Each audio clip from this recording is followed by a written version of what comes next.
All right, so now that we have done the extensive derivations for mechanical vibrations that involve free and damped vibrations, the examples actually move very quickly, and that's the good news. Once we have everything derived and we know exactly when and how to use our derived results, solving the problems themselves comes very naturally and very quickly as well, and doesn't take much time. And so we're going to illustrate that with our two examples before closing out for the evening. So this example says we take the spring,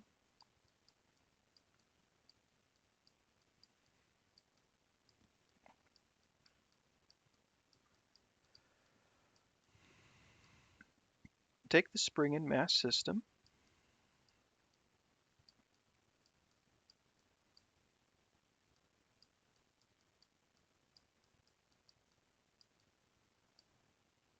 okay, from our very first example,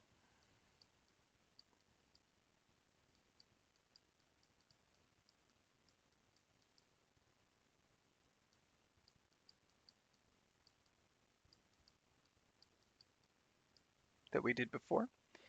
And now we're going to attach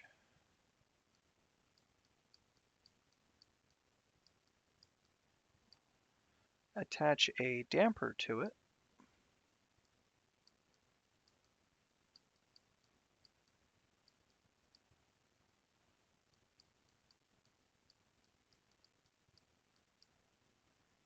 That will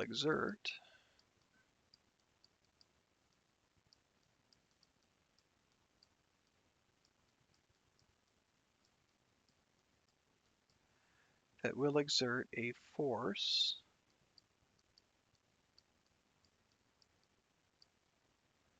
of 12 pounds, or lbs, when the velocity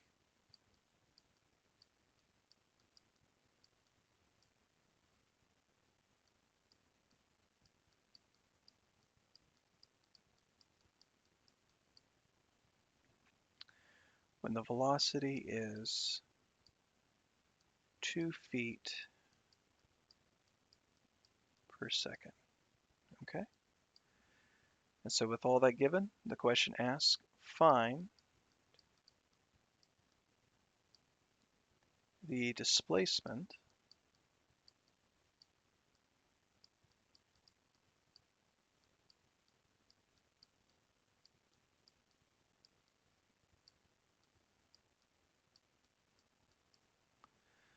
find the displacement at any time t,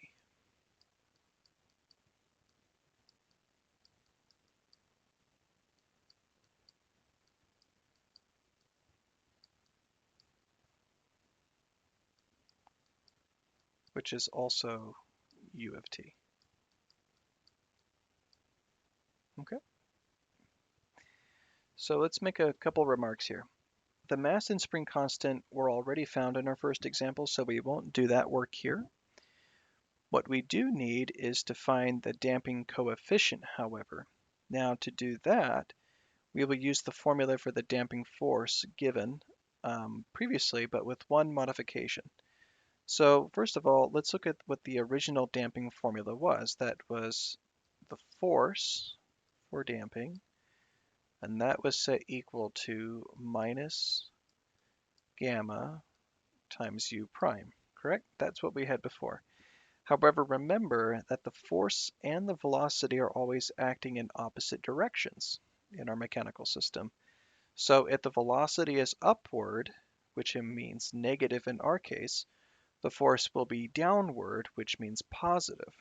And so the minus in the formula will cancel against the minus in the velocity.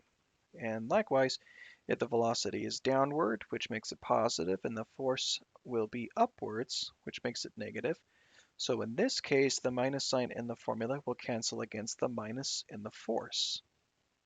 Okay, so in other words, we can drop the minus sign in the formula and use a simplification of this, which says force due to damping is equal to gamma times u prime. Okay. And then just ignore any signs for the force and velocity. And the reason why we can do that is because they constantly cancel one another out. So that's good news for us. So doing this gives us the following damping coefficient. We say the damping coefficient then must equal 12. Now where did 12 come from? Remember that was the damper that's exerting a force of 12 pounds, right? And then that's going to be set equal to gamma times 2. And what was 2? 2 was the velocity, right, of 2 feet per second. So 12 equals gamma times 2. So this implies that gamma equals 6. And this is the damping coefficient, which is also known as gamma CR, right? So that is going to equal 6 for our case. And you know how this is going to become very important for us. If we need to determine, our next step is to determine, do we have a situation of critical damping, over damping, or under damping? And then we can apply the appropriate displacement formula to solve this problem. Okay. So first of all, from our previous problem, we can actually write out the new IVP that results from damping is then, now that we have our gamma value in place, this will become 1/2 u double prime plus 6 times u prime. This was the gamma value that we just found, plus 18 times u. This 18 and this 1/2 were discovered from our previous example. And this all equals 0, since we have a free system with no external forces. And our initial conditions discovered from our previous example is u of 0 equals minus 1/2, and u prime of 0 is set equal to 1. Okay? So before solving, let's remind ourselves we have to check and see what kind of damping we've got.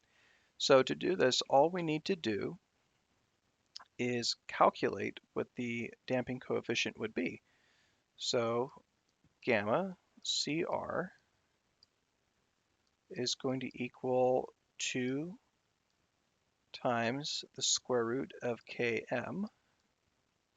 Okay, and by the way, this is true in all cases. This is how you always do it. And then you determine if it's greater than, less than, or equal to. So this will be equal to 2 times the square root of 18 times 1/2. Okay, so this equals 2 times the square root of 9, which in fact equals 6. Right? So this means we've got critical damping, because you can see that the two values are the same, right? Lambda is equal to lambda CR, or the critical damping coefficient is equal to this value up here above. So as a matter of fact, just to help you guys get some distinction here, we saw for the damping coefficient up here, and then this item, the critical damping coefficient, is always computed in the same way. Okay, so the critical damping coefficient is always computed this way, and after we compute our damped coefficient, we compare the critical damping coefficient with the damping coefficient. I know that's just poor nomenclature on the part of mechanical vibration systems, but that's the way it is. And so our critical damping coefficient is equal to the damping coefficient that we found previously. So therefore we have a situation of critical damping. Again, it's bad nomenclature, but as you could probably guess, if we found that it was less than or greater than, then we would have a situation of underdamping or over damping. Okay. So moving forward from that, now knowing that we have a situation of critical damping, this means that we will have a double root in our solution. And so speaking of solving with the double root, let's go ahead and use the formula that we derived previously for critical damping, which says U of t is then going to be equal to, and using all the conditions of this problem, that'll turn out to be negative 1/2 e to the minus 6 times t minus 2 times t times e to the minus 6t.